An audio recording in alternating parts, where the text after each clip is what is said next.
Salutations, everybody. It is Matty here today. I hope all of you are doing absolutely fantastic because we got an Xbox news update today, and some of the news we're getting into, I know a lot of you have been really patient about, specifically with Game Pass, where a brand new feature has finally been announced that I know a lot of people have wanted added to the service, so we're going to dive straight into that as our headliner. We're also going to be talking about a brand new partnership for Xbox and how it has huge ramifications for the game development community and what that can mean for Xbox players. We're also going to be talking about a surprising day one Game Pass game, as Xbox seems to be really liking these sim games, so certainly we got to get in on that action. But also, we're going to talk about Perfect Dark. Perfect Dark has been referred to as a more controversial Xbox exclusive, given the current status of its development, which is apparently quite messy, but if a new report is to be believed, then things may be turning around. We shall see, but of course we must discuss. So with that, if you are new here, you're into Xbox news and information, consider subscribing. And now, let's begin with the headliner that I know a lot of you were really excited about, Xbox Game Pass Family Plan. Why is this important for a lot of you out there? It means one subscription and multiple people in on it so you all can save money, and it's absolutely key to Xbox's growth. Every subscription service on planet Earth that is worth your time has a family plan. So if you have Disney Plus, you see all the icons with your name, your family members' names, your friends' names. Everyone can share that account. Same thing with Netflix, and so on and so forth. So it only made sense that Xbox would do this. They announced this over on the Xbox Wire, where they say Xbox insiders in Colombia and Ireland can preview a new Game Pass offer starting today. So it's not available worldwide quite yet. They said, we're always looking for new ways to deliver experiences that offer players more choice and value in how they discover and experience games with their community. Starting today in Colombia and Ireland, Xbox insiders can begin to preview a plan that allows multiple people to share Game Pass Ultimate benefits. This makes it even easier to play the best Game Pass games with friends and family across console, PC, and cloud by enabling you to add 4 people to your subscription service, all with their own unique access to Xbox Game Pass Ultimate games, content, and benefit. This, I cannot emphasize enough, is really important for the future of Game Pass. Like many of you, I'm kind of sitting here going, yeah, for Xbox 2022 is kind of washed. Like, there's going to be cool games like, I think, High on Life looks amazing. Pentiment, I'm really excited for. I'm not going to sleep on these games. But we know the real, true, big deal, heavy hitters like your Starfield, like your Redfall, are arriving next year, plus Forza and many other games that we don't know release dates for. When you combine that with now them really planting the framework here in 2022, where Xbox Cloud Gaming is doing better than it's ever done before, and they plan to double the amount of servers they have for cloud gaming, prepping that infrastructure for a big influx of new subs. Also, family plans, having that ready to go. So when they start to deliver those heavy hitters, those highly marketable games, this is no disrespect to, again, games like Pentiment, High on Life, these are amazing looking games, but when we're talking about games that are going to be on the front of the Xbox cover when you see it at a Walmart or at a Target or a Best Buy, when you're talking about television advertisement, these are the games that are going to draw eyes to your service, and you need to have that service prepared in all the ways that a typical subscription service would be. One of those aspects being family plans. And yeah, there are going to be many of you out there who do not share a bloodline that use the family plan. And Xbox knows that, every subscription service knows that. That's how they grow. They want to get everyone involved, spread the good word of Xbox Game Pass. This makes sense. It was to be expected. It's great to see the balls rolling, and by the end of 2022, I would imagine all regions are going to be enjoying it, and then they'll be good to go in 2023 when the real heavy hitters arrive. But there's also a heavy hitter that's coming in September that you shouldn't be sleeping on, apparently. That game is Train Sim World 3, launching September 6th. It's another Xbox Day 1 Game Pass game. So if you're interested in all the sim games Xbox has been doing, I mean, they've been throwing them in there since Power Wash Simulator, because that was one of the most popular games on Game Pass for a stretch of time. And it's actually, it triggers my OCD, so I've just stayed away from it. But I can see why people really like it. And yeah, they're going in on these sim games. There is absolutely an audience for them. People love them. They're really streamable video games, so they're easy to share, so on and so forth. So yeah, just a little heads up on a new Day 1 Game Pass game arriving. I know for many of you, not terribly exciting. I'm personally, again, still really jazzed on High on Life. I can't wait for that game, so That's where my eyes are set in October. Anyway, next up, this brand new partnership with Xbox and Unity. For those who don't know, Unity is a game developing engine that is used across the entire industry, one of the most popular engines available. Xbox is teaming up with them, as they announced on the Microsoft blog post, and that's for a Azure cloud partnership. Not the first time we've seen this before. We've seen Xbox announce a cloud partnership with Sony, with Sega more recently, now with Unity. Let's read what they have to say through a GamesBeat article, and then I found another article from Game Developer, which is a much more in tune, as you would imagine with the name suggesting it, game developer run website that does offer insight that I don't think many people would consider unless you are a game developer working with Unity, which I personally don't. So this was helpful information that we'll share at the end of the story. So let's get started by reading what GamesBeat had to say, where they write, Unity announced today it is partnering with Microsoft and making Azure its cloud solution to create real-time 3D experiences. Developers can use Azure and the Unity engine together, which will also allegedly make it easier for them to get their games on PC and Xbox. Unity says it is creating native capabilities that unlock our tools for more people than ever.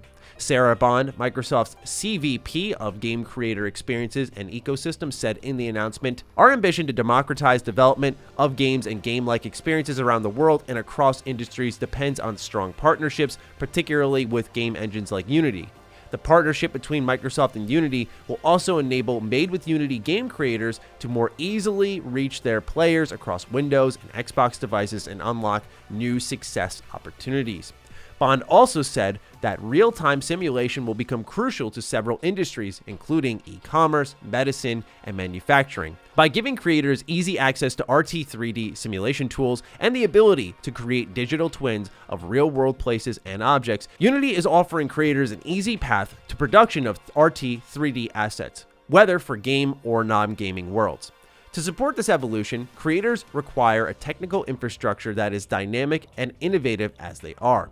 Azure is that solution. Now, moving on over to GameDeveloper.com, where again they had some interesting insight on the matter. They say the announcement doesn't provide specifics on Microsoft and Unity's effort to work together, but it made us think about Unity's preferred platform key system. In 2021, Unity informed developers that they would need Unity Pro licenses for their studios in order to publish games on consoles, a very important aspect to consider here.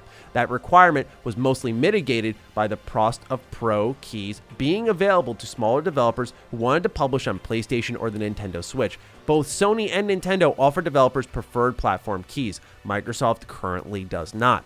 We weren't able to confirm if preferred platform keys are part of the Unity and Microsoft deal, but if the two companies want to streamline the publishing of Unity games on Xbox, that would be one concern to address. So I, again, do not use Unity for the game I'm making, and I thought this was really important insight on what they could be pursuing with this deal, which is the ease of publishing games over on Game Pass, because Unity is a popular game development engine for many big publishers, but it's also one I frequently see being used by smaller teams. And so with that in mind, I think that this is a part of Xbox's initiative to continue to push the indie game forward, right? Make it as easy as possible for them. We see them reaching out to smaller creators in, say, Japan. We see them reaching out to indies as consistently as possible, and the indies have hard carried Xbox. And I don't say that as a slight. I mean, indies are so important in our industry, and I love that Xbox is the front runner in that. They are doing an excellent job with it. So to me, if it's making that process even easier, even better for the indie teams, where you can keep those creative experiences here on the platform and continue to nurture that, really smart play, in my opinion. It does come at an awkward time, though. The CEO of Unity has been kind of getting destroyed online for a lot of dumb shit he's been saying. So, you know, I understand that's a part of the play here where, you know, we should be able to separate what a dumbass is saying from an interesting business move by Microsoft.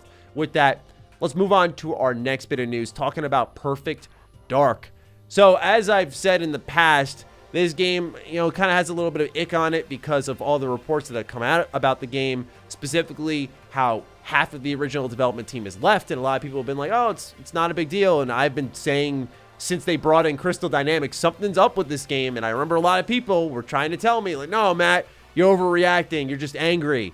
I'm a positive person. Come on now. But Now, it seems like some of you will be able to beat your chest just like I was when those reports came out that half the team left, because now it's being reported by Jez Corden, ever so briefly in a podcast, mind you, that Perfect Dark might be actually doing quite well now. This arrives through PureXbox.com, where they state Perfect Dark supposedly coming along really well despite previous reports. On a recent The Xbox 2 podcast, host Jez Corden was discussing Perfect Dark's development when he dropped this interesting tidbit about how things are coming along. Funnily enough, when I made this tier list, someone actually reached out to me and said that Perfect Dark is actually coming along really well. Okay, so I believe Jez. I always call Jez dad of Xbox. I'm not going to sit here, foolishly challenge the man who runs this community, provides us all the information to talk about. So I believe him, but at the same time, I got to see something with this game. If we're going to start to get conflicting reports on this game, I don't want to be disrespectful, but I'm not going to pay too much attention to what Jez said here, because I know specifically he's mentioned, you know, rumors and little tidbits that he's just kind of heard in passing. He puts into podcasts, whereas things that Jez like really has tangible evidence for that he wants to report on, you'll see it on Windows Central, as I've highlighted here on the channel multiple times in the past. So I think this is important to consider, but I don't think it's something you take, you run away with, and we flip all the reports on their head about what's happening over at the initiative. At least that's my take on things, but I'm looking forward to seeing yours. Let's move on to our next one, which is about the Xbox Elite controller. So look, I fall on that bin of Xbox gamers who don't give a damn about their controller, but I know this community is controller crazy. You love the limited Halo controller, the limited Forza controller. I've seen it all. I don't get it. I'm very much one of those people who has the argument of like, my eyes are up here on the screen, not looking at my controller, but I understand when it's sitting there next to the console, there's a cool look to it. I've had some custom controllers sent to me in the past. I've never paid for them because, again, quite frankly, I never cared for it, but I understand the love for the aesthetic, and it appears that there is a new controller on the way for Xbox, and it's a two-parter because the first one, not a big deal, but then Jez dropped a really interesting nugget that I would like to talk about. So it starts off by saying a new Xbox Elite controller may have leaked. A little while ago, I heard that there may be some kind of new Xbox Elite controller on the way, slated for a 2022 holiday season. Although I haven't seen a huge amount of details to go beyond that. We may have gotten a glimpse of it on Twitter this last week. And I'm not going to show it here, but pretty much take the Elite controller that you already know, make it white, kind of mixing with the Series S, and that's what you have there.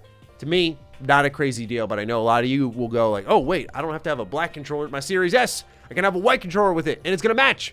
And I love that. I'm all about the aesthetic in certain instances, so I feel you. I like to match my socks with my t-shirt, for example, so I hear you. But yeah, this is something that may be important to you. What I think is more interesting to track here is the Elite Series 3 controller. Why is that? Because of DualSense, because of Sony's real push on hardware with InZone. Let's talk about it, because Jez continues his report by saying there have been other rumors recently that an Xbox Elite controller Series 3 may be in the pipeline as well, in addition to an Xbox official Forza steering wheel, both slated for next year. Considering Sony has begun moving deeper into premium gaming accessories lately, like with its InZone brand, it wouldn't be a huge surprise for Microsoft to double down in this area as well. I think this is actually really important to point out, really because of DualSense. A lot of people may have forgot, but early last year, Xbox was putting out some surveys about what people think about DualSense. What features from that controller do you like? Do you want to see them on an Xbox controller? My read of the situation is the Elite Series 3 will literally be Xbox's DualSense. And that's great. The DualSense has a lot of wonderful features. I prefer the form factor of an Xbox controller. It feels better in my hands. But if I can have that with the features of the DualSense, that's great.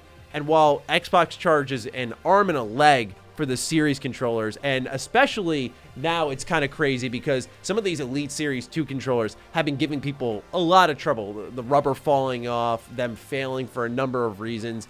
It's ridiculous compared to the Xbox One generation where, for all they did wrong, their hardware at least lasted.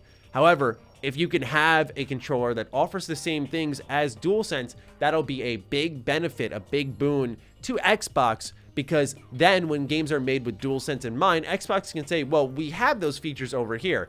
The issue is they're not going to come with the Xbox that you would buy at the store, right? This is going to be a premium thing that Yes, we'll go for like $200, $300, something insane like that. Sorry, I'm not super cheap, but you are not going to catch me spending that much on a controller, because I look at games in my collection that I don't have, that I could have, and I'm like, my controller works just fine, thank you. But again, different preferences, just putting mine out there. That is everything we have for you in today's Xbox news update, so I'm looking forward to seeing your thoughts on everything we combed over in today's video. Please do fire away. Other than that, follow me on Twitter, follow me on Instagram. Those links are in the description down below. And a big thank you to all the patrons, all the members who continue to support the hell out of the content here. Stay sexy, stay active. I love you all. Peace.